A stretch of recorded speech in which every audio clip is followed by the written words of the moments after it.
এর যুবক ভাই আমার, বুড়া হওয়ার আগে আগে যৌবনকে কাজে লাগাও, নাইলে আমার মতো চিৎকার করে করে কান্না কোনো কাজ হবে না।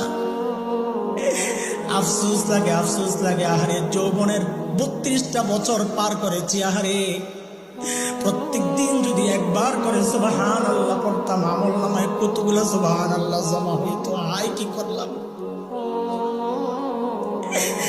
আরে প্রত্যেক দিন যদি 2 রাকাত নফল নামাজ পড়তাম, আমল নামায় কতগুলো নামাজ জমা হতো। আয় কি করলাম।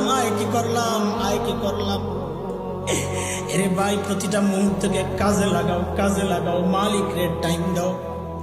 দুনিয়ার সবাই তোমার টাইম পায়, কিন্তু মালিক টাইম পায় না।